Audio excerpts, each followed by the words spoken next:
Assalamu alaikum. Good morning, everyone. Uh, I want to continue with a series of lectures that we started some months ago.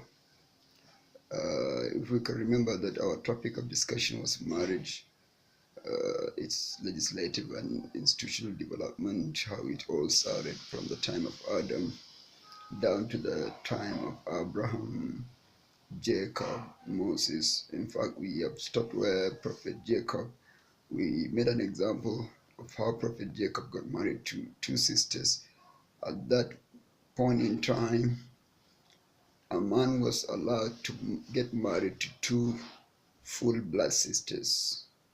That's why Jacob was allowed by the provision of the legislative courtesy from the Almighty Allah. In fact, his forebears, Abraham, Isaac, and so on, received from the Almighty Allah that he could marry two full blood sisters. This was quashed and abrogated in the code of legislation received by Moses. That is why we could notice that when Moses arrived at the house of Prophet Jethro in Midian, Prophet Jethro offered him one of his daughters on the condition that the dowry he will pay. The dowry will be in the form of services that he will render to Prophet Jethro that will last for a period of 8 years. If he complete it up to 10 years, then that was up to him. The arrangement, the agreement was based on 8 years of service. That's what he was going to undertake, and he's going to serve as the dowry. The Almighty Allah narrated this story in the chapter, the Qasas, where he said, قال إني أريد أن أنكحك إحدى ابنتي هاتين على أن تأجرني 8 حجج فإن أتممت 10 فمن عندك وما أريد أن أشق عليك. That my intention is that I want to marry one of my daughters to you, so that and the dowry you will pay will be in the form of services that you will serve me for 8 years, 8 consecutive years.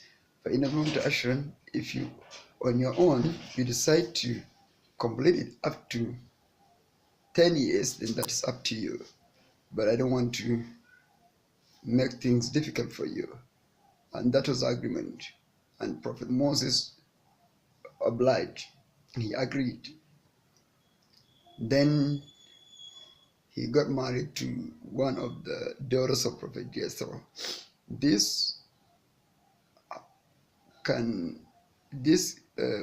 From this we can understand that the institution of marriage has reached a particular stage where two full blood sisters were not allowed to be married to one single man, as it was the case during the period of Prophet Jacob, because as I said earlier, he got married to two full blood sisters. That is the mother of Joseph and his younger brother Benjamin, as well as the mother of the 10 elderly brothers of Joseph, that is Shamun, Lawi, Yehuza, and so on and so forth.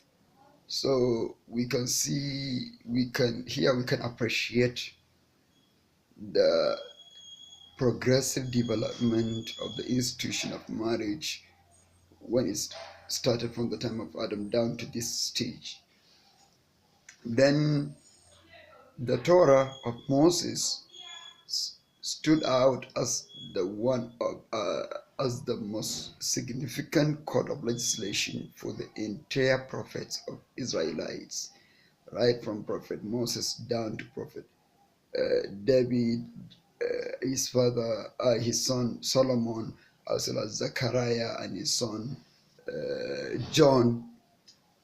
In fact, the Psalms of David, though a scripture handed down by the Almighty Allah to Prophet David, yet it contained no legislative injunctions. All what it contained was sermons, words of wisdom, admonitions, exhortations, and so on and so forth. But no code of legislation, no legislative injunction was revealed in the Psalms of David. In fact, David himself and his son Solomon used to make reference to the Torah of Moses, so that the Torah of Moses stood out as the only only legislative document for the entire prophets of Israelites up to the time of Jesus Christ, peace be upon him.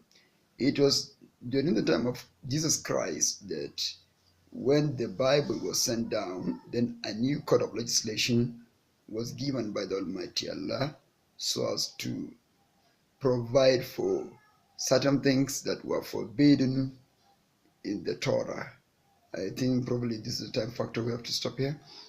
When we come back, inshallah, we'll continue exactly where we stop. Assalamu alaikum.